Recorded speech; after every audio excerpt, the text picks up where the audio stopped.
Hello, everybody, and welcome to today's Marketing Masterclass. Today we are joined by Charles Davies, and we are going to be talking about the really small, very brief topic of how to make something holy. So I feel like this is going to get deep pretty quick. It's going to be good fun. It's going to be good fun. So do let us know where you are joining us from today in the chat. I am in the very grey and gloomy Brighton. It's almost like the weather has just forgotten today. It's just not bothered turning up at all. It's just grey. It's been grey since about 7 a.m. and then it will get dark. So it feels very meh, weather-wise anyway. How about you, Francis? Whereabouts are you? I'm in North London, and it's as glamorous as ever. The white sky, I'm gonna let be pure. Like the white sky is a pure white sky, and I'm okay with that. Yeah. Good stuff. How about you, Charles? Where are you joining us from? I'm in Bristol, or just slightly outside Bristol, and yeah, I'm going to go with grey and gloomy, or optimistic white if I try to really. Optimistic white. That's a Farrow and Ball paint colour if I ever heard one. Excellent stuff. So, for those of you who might not know, I'm Simon Batchelor. I'm one of the co-founders of Better, Bolder, Braver. We provide marketing training and support that helps coaches attract better customers, build a bolder offer and be braver with their pricing, planning and purpose. I've said that a few times. And yes, Francis, do you want to introduce yourself? Surely. My name's Francis Chalaschi. I'm the other co-founder of Better, Bolder, Braver. And the other thing we do is allow coaches to embrace marketing as another effing self-growth tool and allow it to be a mirror up to themselves. It's all very illuminating. I'm so happy to have Charles here. Before we do anything, I'm going to ask you all to post in the chat what your holy book is while we prepare ourselves for a poem which Charles is going to kick us off with, one of his own, just to get everyone in the right place for this wonderful conversation, whichever direction it goes in. So everyone here, if you'd like to post your holy book. What is my holy book? Oh my gosh. Oh, actually, my laptop is resting on my holy book, which is probably not what you're meant to do with holy books. I'll show you it. It's called Liberation in the Palm of Your Hand. Nice. Which is also quite optimistic, because I mean it's technically in the palm of your hand, but that's only just. That's a massive book there. Yeah. And I like that it's orange. Nice. Right. Jane, the listening coach. Coach yourself through the elements of listening that are critical in life, business and communities. You can have the Bible if you want, Carlos. That's your choice. Mine is probably Kristen Neff's Self-Compassion. Nice. Gorgeous. Lost Horizon. Okay, nice, Simon. Nice. So, the point being, completely personal. You can go down the religious route if you want. Oh, that's fabulous, Carlos. Yeah. Much better. Not Good better. work, Carlos. No judgment here. Settle. Brilliant. Calvin Nice. Hobbes. Interesting. Everyone's taking a moment. I like it this morning. Everyone's really taking a moment before they post, thinking about. Oh yes, lovely. Hi, Julian. Of course, yes. Eckhart Tolle. Very nice. Oh, you've taken Mark's answer, Carlos. Mark. Well, you've got one already there. Kristen Neff, Self-Compassion. Very good. Okay, I think we'll all. Sorry, Charles. Oh, I was just going to before I read the poem, like, I think it might be an interesting question that if you say what's your holy book, I think something pops into your head straight away. But then the question is like, well, you know, what makes it holy?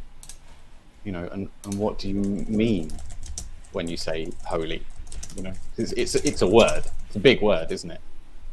And anyway, so shall I read the poem? Yeah. Please. It's I'm going to mute myself so there's nothing but utter silence on the recording while you are reading. Simon, should we do that? Yeah, I'm going to do that. Okay. So the poem is called To Be Holy. To be holy. Okay. What does it mean these days to be holy? Incense and stained glass and decorum aren't the measure. But to wake up and engage with the unfiled murmurings of every corner of the self and find the point of still focus that directs us to move in service of all.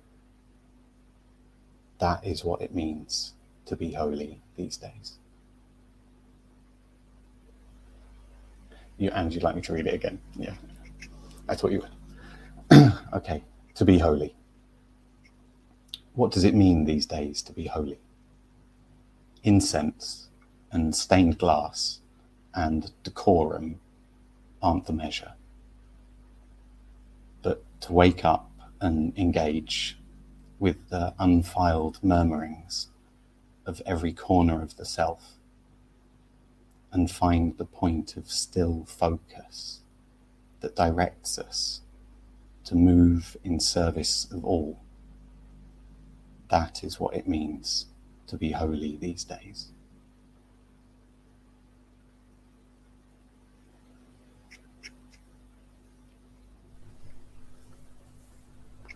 Thank you.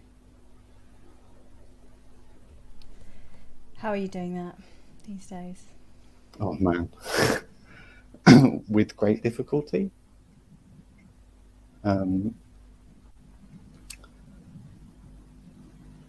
Yeah.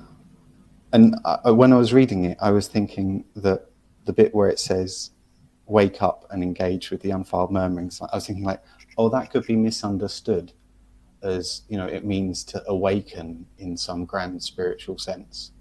And it definitely doesn't. Or at least, when you can read it like that if you like, but when I wrote it, I definitely meant literally just waking up in the morning and not skipping straight into autopilot of, breakfast and inbox or something like that, or not skipping straight into the whatever your brain is telling you, you should be thinking about or worried about or whatever it might be. But to wake up and kind of take as your first job in the morning to try and find that point of still focus, to try and listen to every corner of the self, to try and listen for what's actually going on, and what's needed. Yeah. Your big work, Charles, is clarity, around clarity. Yeah. And I think, I know it's the same thing where I think in the work that I do, I try to bridge that gap from the bigness of being clear and what clarity might mean, in the same way like what the bigness of what waking up might mean, and also the sort of straightforward, like, how are you doing today? Kind of mundanity, everydayness of like, am I clear? As in like, am I clear what I'm doing now here with us? Am I doing this from a point of clarity, or am I lost and all over the place? Is my path through the day clear in terms of, do I know what I'm doing, but also am I feeling resistance, or am I feeling like drama? Am I caught in drama? Am I working from drama? And and so my work like started from a very practical place, actually at first as a copywriter, helping people get clear on what they were doing and how to talk about what they were doing and how to present it. And then in order to do that, it became more and more about how do you know? How do you listen? How do you say things clearly? How do you know what someone else needs? And how do you do what's needed? Do you think it's? I'm just going to say, in the spirit of clarity, can you hold your mic slightly away from your jumper? Oh, right, it bouncing. A little bit friction on the jumper, and when we come to have this on our podcast, we don't want it to be anything other than completely clear. Yeah. Sorry, that was a bit naff, but yeah. I'll be less animated. I don't know what the technical way of dealing with it is. Simon can potentially help, but holding it, I think, is probably the technical solution. I don't want to make you like physically uncomfortable in any way at all, and that in itself is a bit. I hope you can still breathe and hold your mic. I was just going to say, what's the trajectory of clarity, or do we allow ourselves to undulate in and out of days of fog? And is that part of the embracing and compassion, or do we aspire to become clearer and clearer? The last one. Okay. I think it's a practice. I was thinking about it recently as being like athletics, where, as far as I understand it, athletics basically comes down to running, jumping, and throwing, and they're things that everyone knows how to do. And if you're 3, you pretty much know how to run and throw and jump. But there's a difference between someone who's 3 and who knows that, and someone who's in the Olympics. And I think with clarity and being clear, it's about feeling and thinking and doing. And likewise, if you're 3, you know how to do those things. But they're things that you can practice, just like the running and the jumping and the throwing. I just want to put it out there. There's another one, which is lifting, and to use it as a metaphor. If we're running away from something or running to something, jumping. I just feel like lifting is an important one, isn't it? Because all of those practices speak to the different energies that actually do occur in life, and without acknowledging that lifting is one of them, I think we're missing out on quite a significant exercise. So I just wanted to interrupt you and say that. But yeah. But no, so I think of clarity as a practice. As something of like, in the poem where it talks about engaging with the unfiled murmurings of every corner of the self. What that means is like listening for what you need. And so the question is like, how do you do that? Like, how do you know what you need? How do you know what someone else needs? How do you know what you need in this moment, in the next moment, in the next moment? And certainly everything I learned about work wasn't about that. It was to-do lists, and, or how you go to school is you wait for the bell and then you do the next thing. And so it felt like, and has felt like, this unfamiliar art is piecing together of like, actually, how do you listen? How do you know? How do you know what to do? And so that's the practice. That's what, when I talk about clarity, that's what I mean. That's what I mean. Like, there's days where it's easy to listen for what's needed, and there's days where it's hard. And that can feel like I think you were suggesting, can feel just like a random thing, like the weather. Like, it's clear days, not clear days, sunny days, cloudy days. And I think what you find is like, it doesn't have to be like that. It doesn't have to be weather. It can be athletics. It can be something you can get better and better at, being able to listen and sort of shorten the time of the fogginess, or make the path easier out of the woods and into the clearing. Can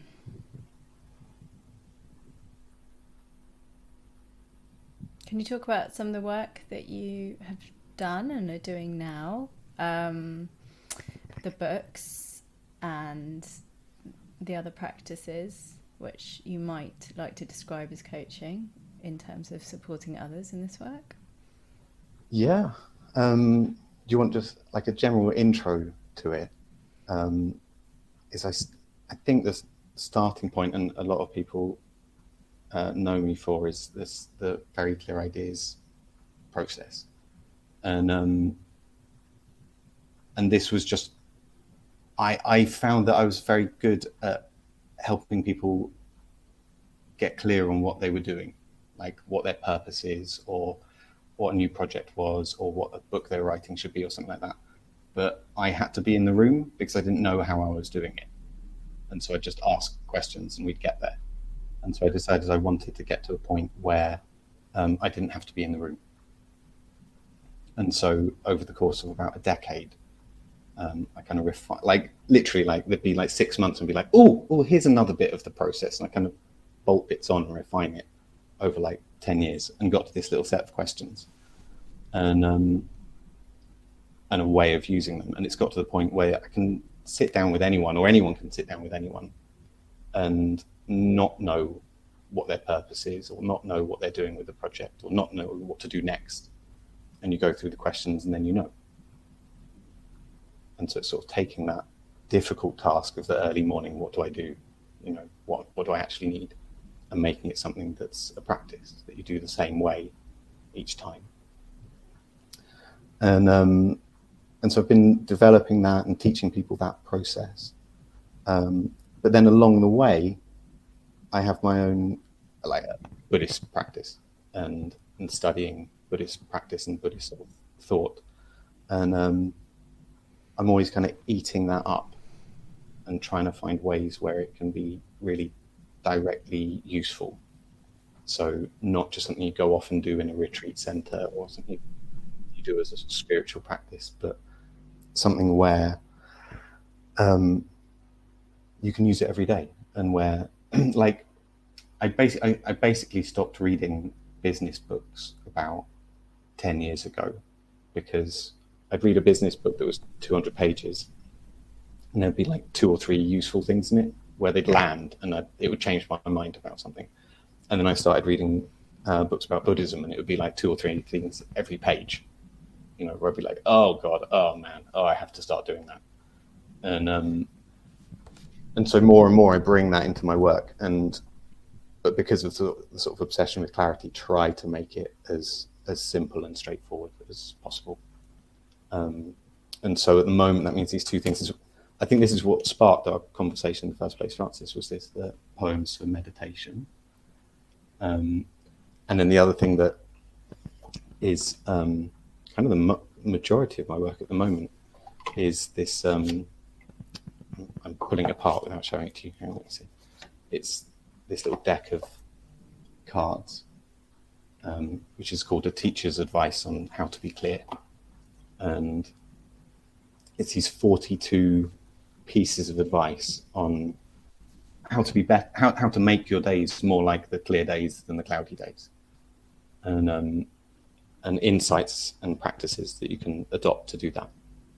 And so I've been taking people through that as a retreat, like an online retreat where you take 1 piece of advice a day for 6 weeks. Yeah, that's the size of it, really.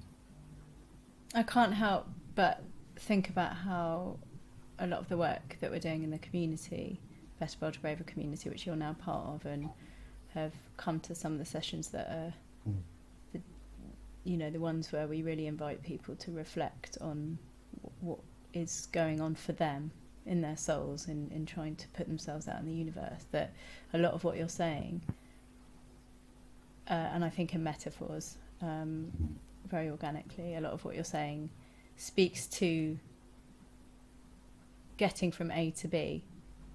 Mm-hmm. There's a purpose of clarity that feels nourishing, mm-hmm. And kind to oneself, but then there's also the need to create a boundary of the direction that is moving from A to B in clarity that you speak of, that allows other people to coexist with you and to benefit from what you have to offer. Because I think what we've touched on when we've talked is the frustration of kind of doing the work yourself but then also bringing it out there in the world. And I think a book is an interesting vehicle for that, because there's something in writing a book which is wanting for other people to get something from that. that I'd like to focus on. And you mentioned not wanting to read business books anymore, and then how Buddhism has really spoken to you, and that I'm interested in the gift of the vehicle, the choice of the vehicle, whether it's cards, whether it's a book. Like how do we get clear about what the way in which we want for people to understand us is?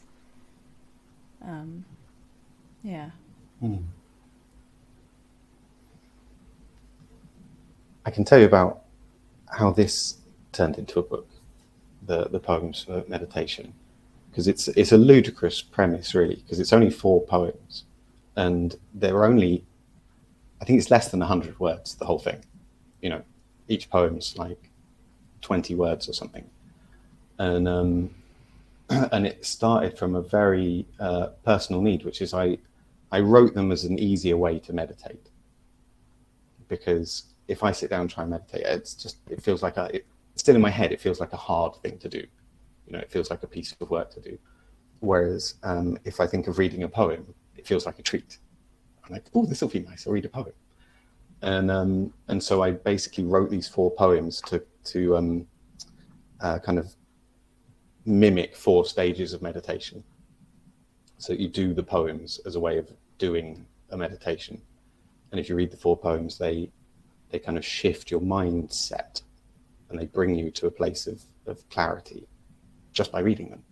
So you don't have to think of yourself as a meditator. You don't have to think of, sitting on a cushion and being special or anything like that. You're just like, you can turn up however you're feeling and whoever you are, and you just start reading the poem, because that's what you do with a poem, is you read it, and your mind does its job of reading it and taking it in. But it's almost like it's like medicine, where you eat it, but then it just starts doing stuff, and you can't kind of help that. And but part of me being not very good at meditating was I knew that no matter how nice these poems were, I would most likely just leave them in the notes folder on my phone and then forget they existed, or I would print them out, but then they'd end up in a different folder somewhere, and they just wouldn't have any presence in my life, and so they wouldn't change anything. And so for me, I needed them to be a book, to give them a presence in my life. And I needed them to be in a book that was undistracting, and a book that was beautiful, but not because beautiful things are nice, but because it's kind of like, if it's beautiful, it means it's true to the need. It's like, if the book was made if I made the book thoughtlessly, then it's almost like if I picked it up in the morning, it would inspire me to be thoughtless, or it would kind of confirm to me, like, yeah, being thoughtless is fine. And so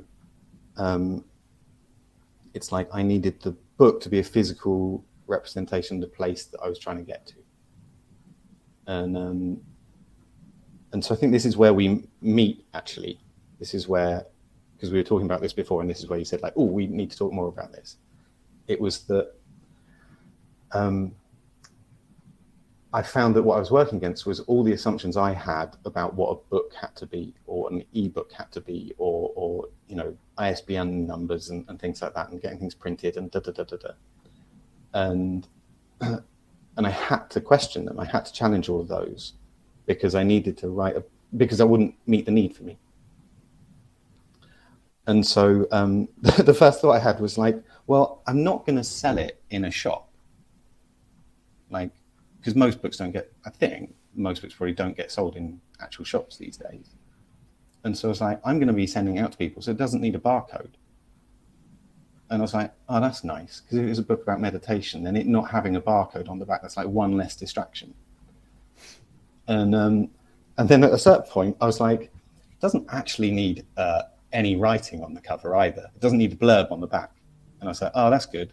And then in the end, I settled on, if I can just put the title on a slip of paper, then you can just take it off, and then it's completely got nothing on it.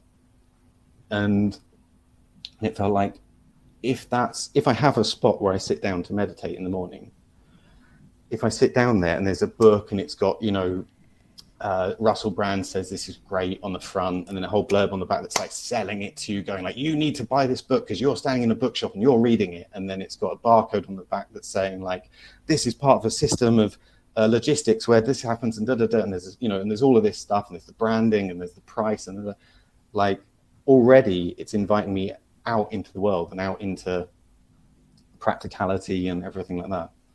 And so it felt like such a gift to have none of those, but also like what's the word,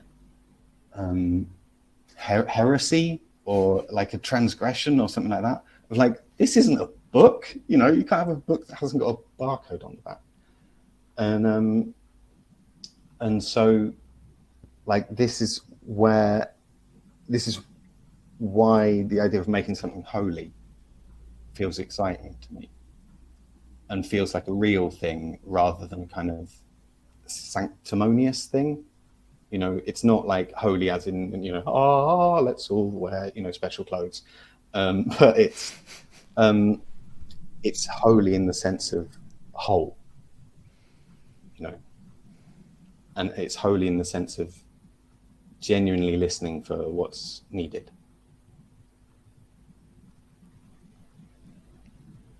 We've had a conversation as well, like a sidebar conversation, where we've admitted to feelings of snobbery around publication. And there's someone else who's here who is thinking of publishing a beautiful book, what would be a really beautiful book of their photography, you know who you are, as part of their coaching. And has also kind of talked about, to me briefly, things like publishing houses and where they fit into things. So aside from the navigation that is actually trying to get a publisher, which previously to us talking, in fact, I was the number one snob about, thinking, and Simon knows this, publish your own book? No thanks. Like, put it out there and not have it validated and blessed by the Royal Ballet of Publishing, Penguin business. No, that's not me. And I'm coming to review my thoughts about that. This conversation very much is informing that, because I think it's inviting me to question why we need to be validated at all, and to kind of take apart the gift and the clarity around which we can understand why we might need to put something out there, from the feeling of value that what we have to put out there has, and sort of who's in charge of saying it's a value and policing it and framing it. So I just wanted to mention the publishing thing in the context of this conversation. I mean, like, I've been mocking up covers for the book I've been writing this summer, which is all about my work on clarity and the sort of techniques that I've developed. And the at least working title, I think title, is I Don't Know What to Do. And and in my mock-ups of it, like,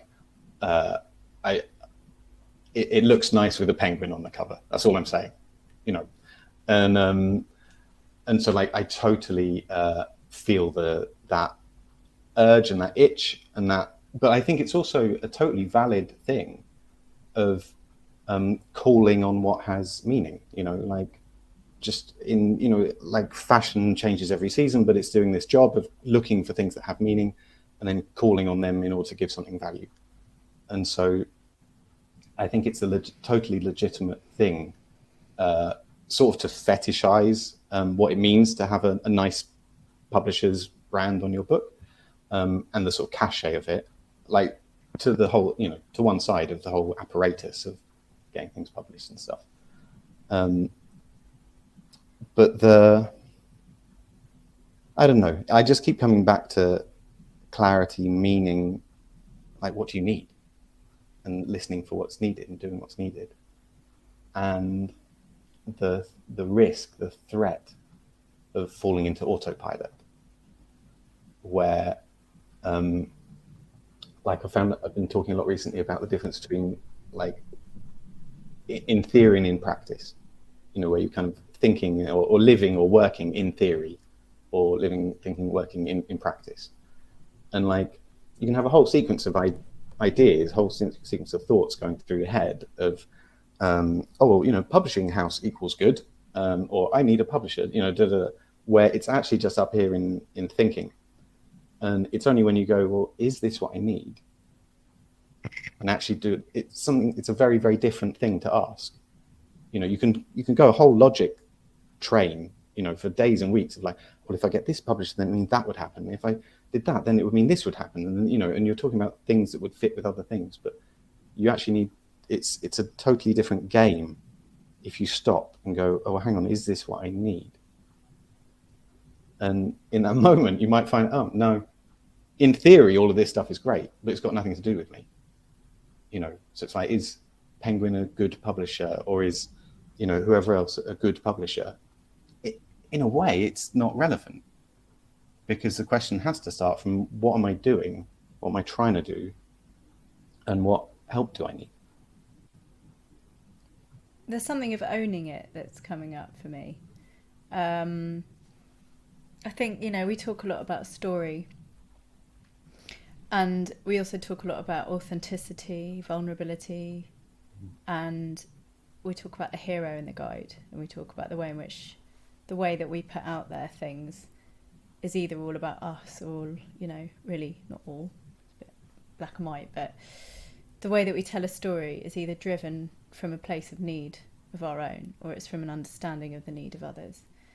And how you frame the things that you have decided on, got clear on, to the outside world is also very telling as well. And, you know, it should one decide to self-publish, it's also the story around that, and the clarity and the authenticity and the vulnerability and the honesty around that, where you can tell the story of the values that were served in putting the book out there, both for yourself and for the reader, that almost negate, mask, or mitigate any concern about sort of whose authority it was to publish the book. So there's like another level to who is going to be in charge of me putting things out there, and it's the story level, it's the way in which we frame. For example, Simon, you know, I'm dying to hear your thoughts on this, but you know, you're pretty confident that it would be perfectly all right in due course for us to publish a book about our process, whether it was someone publishing it or us deciding to put it out there. And I dare say it's because you would say that it's because we have an agenda to help people, and it also gives us clarity, because in writing the book, in the process of writing the book, we will no doubt become clearer ourselves, as we have done recently in putting out material, well, putting all the material together for a course that we have. You know, the process of actually doing that makes you ask yourself, what are we doing? Like, what is this? And then to be able to talk back to it and say, when I wrote the book, when I wrote the course, when I designed the website, I can honestly say that what was going on for me was this process of questioning that I'm really happy to share with you, because here's why I think it's of great value to you. Yeah, I mean, I think the main thing for me, I think, is that ownership, and how important it is to you to either own it or not own it, and not in a material sense, but in a emotional sense. So sort of my understanding is, in order to get your book published, you have to give it away, essentially. And it's that thing of, well, if Penguin are going to publish it, it becomes their book. It's no longer your book, because you can't distribute it, you can't sell it, you can only advertise it with their permission, because it's their book. So if you're ready to release it to the world and let it go, and you trust that someone else is going to do as good, if not a better job of selling it than you will, then to me it feels like that's the best thing to do, is to give it to someone else and let them take it to the world. But I think quite often when you're first publishing, in fact, it's almost better if you don't give it to someone else, because it's going to take some time, and it might take a bit of adjustment in order to, you might get to version 3 or 4 before you actually you might get some feedback from people on version 1, and then you can just edit it. If you're self-publishing, you just upload another version and you can adjust that. And I think there's that ownership of the idea. And to me, it's always been about, well, actually, if I've created something and I give it away to, Penguin, as we're using Penguin as our publisher of choice, if I give my book to Penguin Business, then I hope that they would market it. Now, the anecdotal evidence is they won't. So ultimately, I've still got to sell the first 10,000 copies in order for them to take the book seriously anyway, but it's not my book, so you're basically doing someone else's job for them. It feels quite odd to me to spend all that time and effort and energy and invest your emotional process and things into something that you then give away to someone else and go, if it's your 5th or 6th book, then that's maybe the process. I'm sure Seth Godin doesn't think twice about cashing his $1 million check every time he gets a book, but for those of us who aren't quite at that level, I think it's that purpose of is it better to release it to someone else or to release it to the world yourself in your own way? I think I'll sound like a broken record because I just keep on bringing everything back to what you need. But it is that, and I think we're talking about books and talking about publishing and publishing houses, but if you look at everything in the last 10, 20 years, whether it's record companies or broadcasters, there's a lot of big houses with people and mechanisms in them that we sort of take for granted, of the BBC, you throw things in and then these things come out, or a book publisher, you put things in and things come out, and we just sort of can end up having faith just in the machine as a whole. But then it feels like all the big sort of revolutions of Airbnb or what have you all come down to someone saying, okay, but what do people actually need? What do I actually need? And it's them going, oh, I need an airbed on someone's floor, I don't need a hotel, or I need to watch a TV program that I want to watch, I don't need a TV channel or whatever it is. And so I think at a big scale, if you're trying to disrupt a market or something like that, then you have to do that job of, in a way, making something holy, making something that you can feel you need and that someone else can feel they need, that they won't find out there in the world normally. But it doesn't have to just be at that big scale of wanting to make some $1 billion company that you're going to flip. It's that if you're using these or engaging with these existing big houses or structures or ways of doing things, that we kind of have to say, well, this is mine. You have to own it in the first place, and not say, it's almost like changing the language. So not saying, well, I'm going to look for a publishing house so that they can market my book, but actually saying, well, okay, but start from here. What do you need? And for me, it's well, I need to remember to read these poems in the morning, and it's well, if I send them to more people, then they're going to remind me that it exists because they're going to write it. That's going to help. And so actually me being, like you say, sort of involved in that process, even the kind of arduous process of, putting, not arduous, stamps on envelopes, the sort of doing the what you could easily on autopilot fall into thinking, oh, that's a grunt work that I can put to one side and make someone else do if I give it to the big house, But actually it can become this act of devotion. It can be part of what you need. And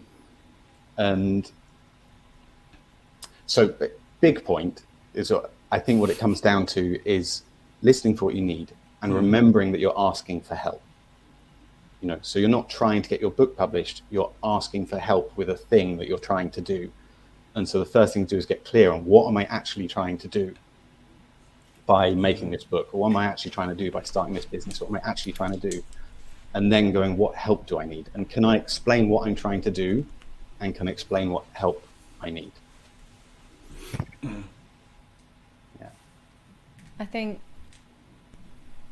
think I'm just reading the chat as well, and it feels to me that there's an energy of feeling so refreshed about the idea of not having to conform, having agency over the choice about what happens with, not necessarily what happens with something, I'll get onto that, but coming from a place of ownership in creativity. Feels amongst people in the chat that this is the permission to do that. But then we do move on to the choice about what happens to it, and I think where it gets messy is that based on how clear you are about what help you need, it gets to like, well, I don't know what's going to happen to this, and there's a lot of there's a lot of chat in the Better World of Braver community, and also in the other community that we're all part of, Happy Startup School, around sort of doing creativity, and also about pricing things, and sort of knowing how to talk about. And you've obviously done a lot of work. Not obviously, you've done a lot of work, Charles, thinking about how to talk about the worth of something to someone else. And how creative you can be about that process, but it can feel overwhelming, can't it? Because almost the more we move away from that kind of how did Jane describe it, the world of conformity, the more we move away from that, the more creative we are in our work, whether it's you creating a book with only 4 poems in it, or me coming up with an origami value setter to help people, as I do on our course, which employs clarity so that people write down what the values that they have are in life, and then also serendipity in terms of what dice you're going to throw, and where's that going to leave you in terms of what value you're going to focus on today. The more creative we get with this stuff, the more clear we have to be in terms of communicating the value to someone of engaging in that thing. So is it harder work for us in the end if we use Penguin? Oh, I see. I think where our conversation started about this, you and me, Francis, was about lost value, right? That it's almost like every time you ask someone for help, it's an opportunity to lose value, to lose touch. So where you've, if you have a franchise, you can be like this beautiful little taco shop, and then they sort of franchise it by getting these people to help, and then those people to help, and then those people to help. And in the end, you go to one and it's terrible and it's lost all the value because they asked for help in the wrong ways, or they asked they asked the wrong people. And in each case, it comes down to the person that you're asking to help. Do they actually need to do the thing that you need done? And if they don't need to do the thing that you need done, then they won't do it, or they won't do it well. And so that's what you're talking about. You're not really talking about publishing houses. You're not really talking about that process. It's just saying, what happens if you ask someone to help and then they don't do what you need? It's like it becomes less and less valuable. And so you're grinning. Yeah, because I come from a very different perspective in relationship. Let's start with the franchising, for example. Funnily enough, Julian and I both know someone who has made a massive success of helping social enterprises to franchise by being able to articulate and share with people the model of what you're trying to achieve, and to be able to let go so that someone else can bring it to people that you would not have access to. Yeah. And I'm thinking about franchising in the same way as I think about how transparent I am and how close I am to my emotions, and how much it's important to me to engage in them and then talk about them and share them and invite other people to do the same. There's something of a fear of letting go to things, which I think is the common denominator, and the fear of things being lost. And my alternative to that is what is going to grow as a result of the sharing. And so in a way, the value that might be lost if you don't use a publishing house, to use that as a metaphor, might be much more significant, because what it's about is getting more people to do something with your stuff, even if it's not quite what you had in mind in terms of controlling the message. interested in what Craig's saying, the fear of not getting paid. Is that a fear? Is that what I'm interested to know what Craig's relating the fear of not getting paid to specifically. But yeah, I agree, Craig, this is a conversation in which we're dancing around what success is. Like, is success keeping control? Or is, or you know, and having a shiny cover with a penguin on it? Or is success being able to let go of something, getting clear, producing a thing, being creative, letting go, inviting other people to be part of it and even morph it? But yeah, where does the getting paid come into it? Like, how can we get paid for this? What is getting paid?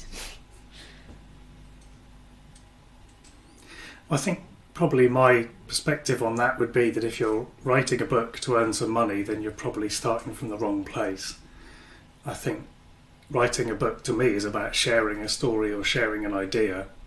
And to me, the success is that someone one day says, oh, I read that book you wrote on this and it really, you know, got me thinking or made me smile, or, you know, that to me is the success. So from my point of view, it's about, well, how can I get that to as many people as possible with as little friction as possible?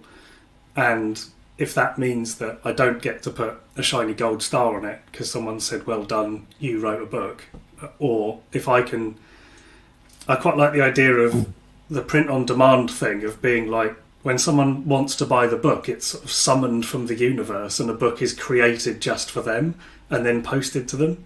Like, just the technological element of that is, I just find very entertaining. This sort of feels very futuristic to be like, I have purchased this book and then it just is printed and sent to you, and it's a one-off thing. It's created just for you. It's a bespoke print.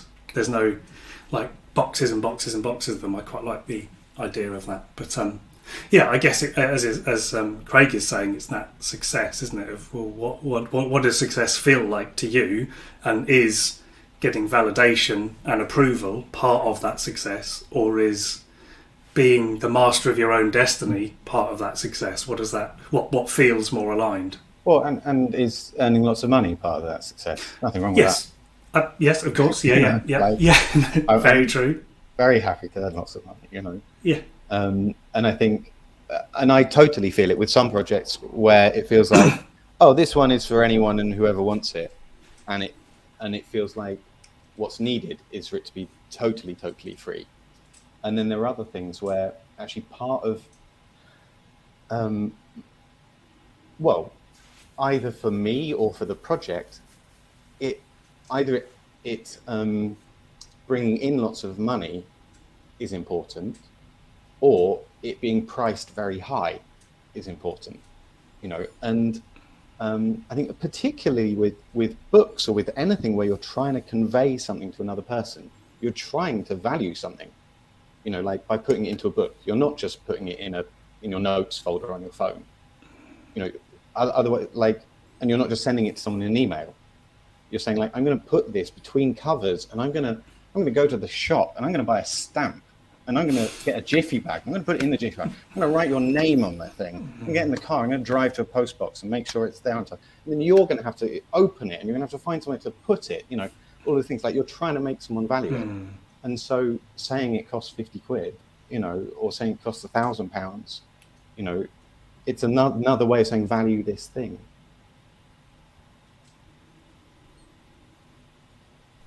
I can't help but be so delighted about how this is really talking about holiness, because the existential conversation that we're having about how small we are in the universe and how much ownership we feel we have on our destiny and on the destiny of our creativity is so perfect, isn't it, for this time of year?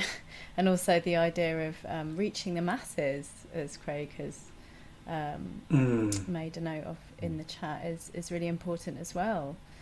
And again, it's kind of like, why are we doing this and what it's all for? But I think you're talking to the ritual of everything as well, with the packaging and the stamp and everything, and yeah, the beauty of just having a ritual around things is a language that we all understand. To go out of our way to actually ritualize something for everybody represents something as being special.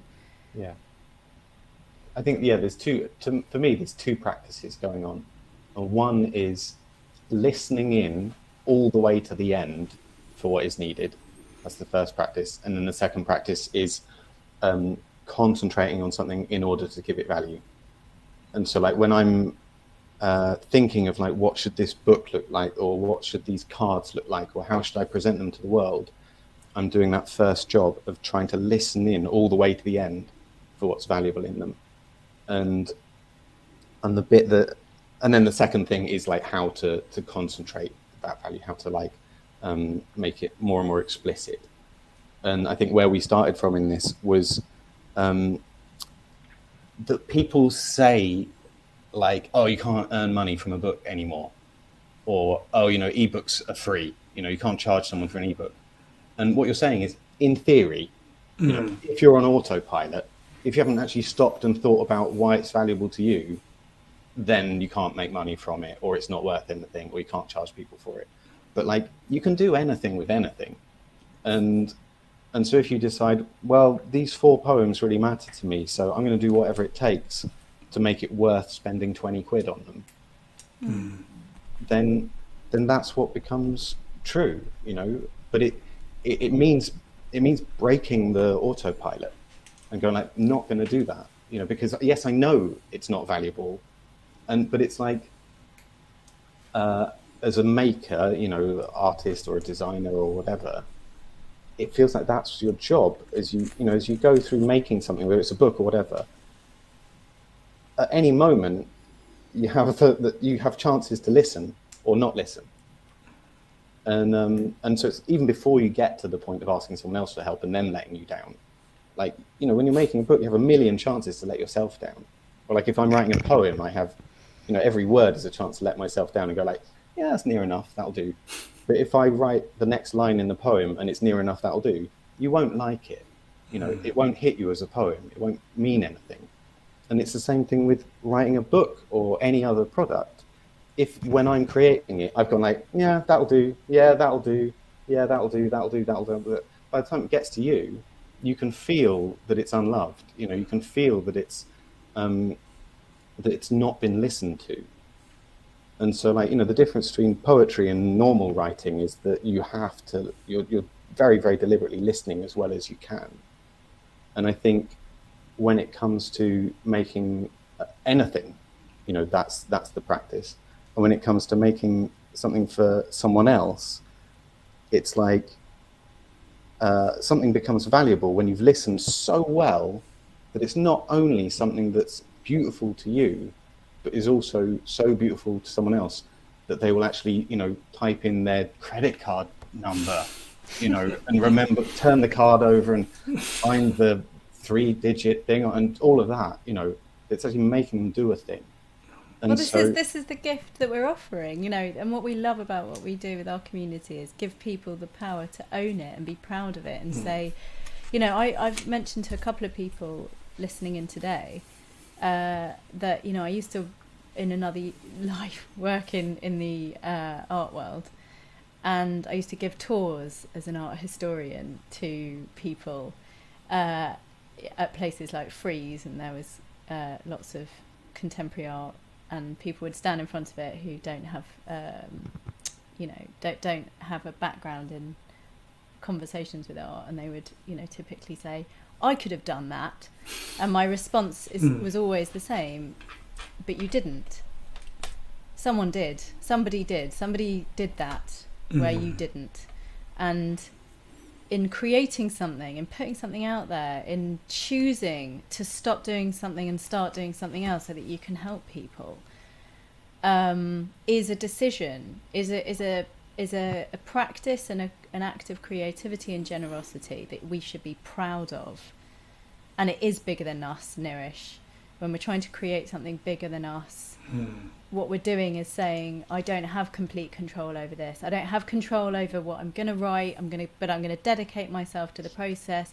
I don't know what's going to happen at the end of it. That's not where the clarity sits. The clarity is in the dedication to trying and in the dedication to gifting. And so we should be really proud of ourselves when we come to tell the story as to why we did this. we can stand up with pride, and that's what people will buy. Can I tell you a horrifying thing that came to mind recently? This is, one of those things that pops into your mind, and once it's there, you're like, oh, I've got to live with you now. Right? Following on from what you said, right? It was, I looked around my house and asked myself, what here was made with love? And it was like, oh man, I'm maybe almost nothing. I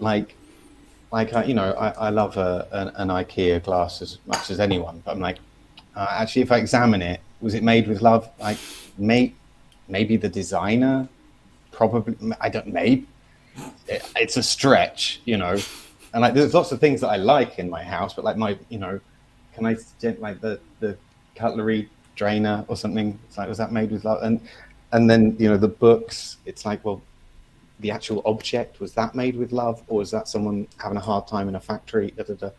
And it suddenly was like, how do I do? What can I find in my house that's made with love?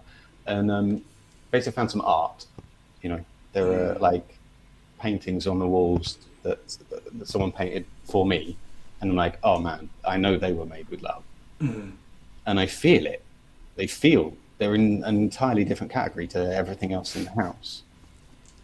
And I just think that's so depressing, but also so fascinating, and also kind of inspiring. Of like, firstly, like, oh, I could make things with love.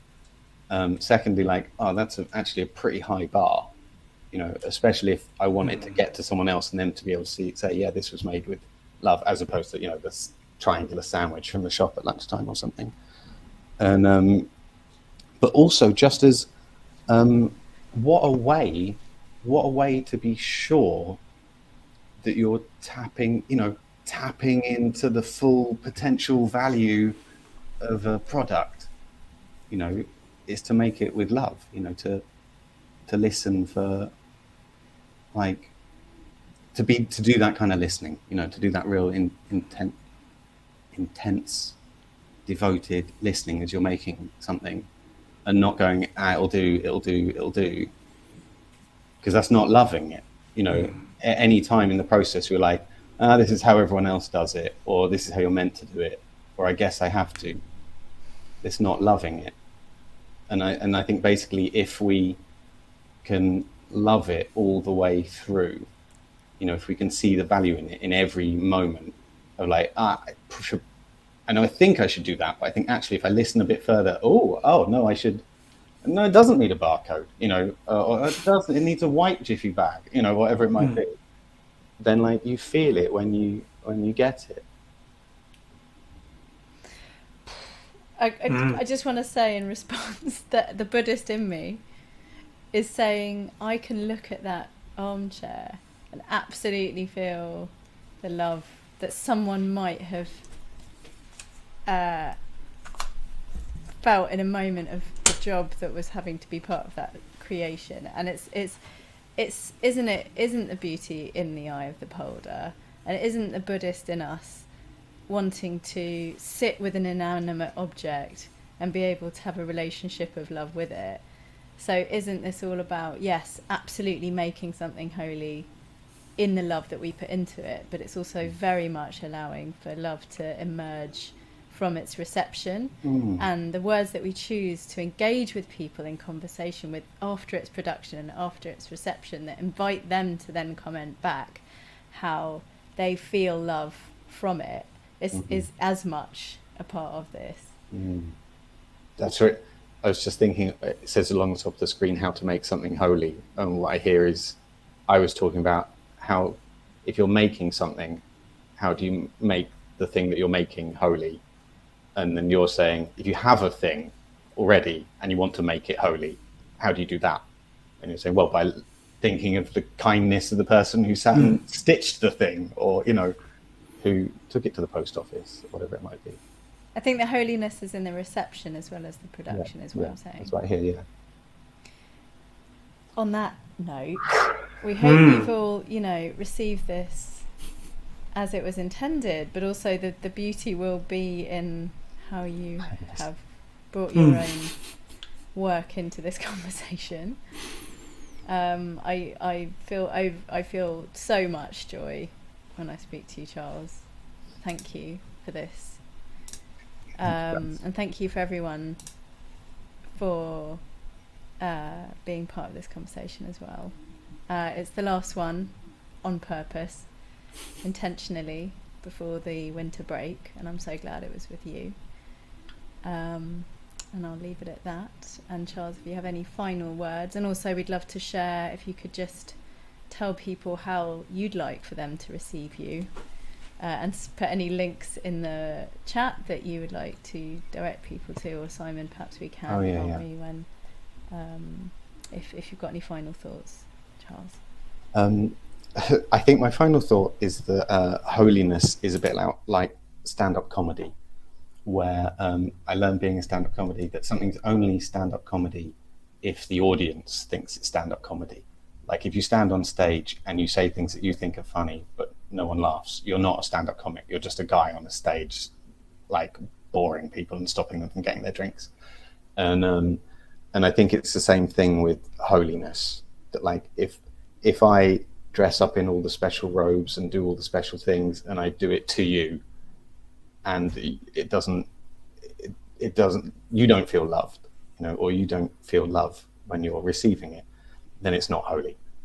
And so it feels like there being a relationship between the person making, the person receiving, and that's what validates the holiness in a way.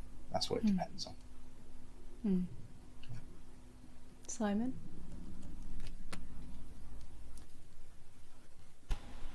Yeah, I think it's that element of, in putting yourself out there, you need someone to be receiving what you're doing, and I think then it is that conversation you have between, and as you say, if it's like stand-up comedy, I think that's a fantastic thing to picture. And it's just I think we sometimes use the metaphor of standing on a soapbox shouting at people is one way of putting yourself out there, but it's not necessarily the most effective or meaningful or enjoyable.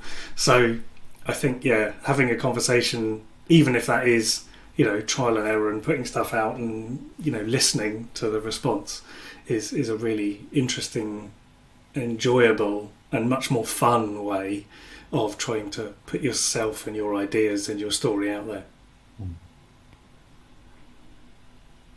Excellent. Well, thank you very much for joining us today, Charles. And thank you, everybody, for all of your wonderful thoughts in the chat. Do join us in the next season of Marketing Masterclasses, which come back in January. So do remember to go to the top of the screen, click on the little Crowdcast thing, and sign up for the next season of events that we've got coming. So thank you very much for listening and watching, everybody, and we'll see you next time. Bye. Bye.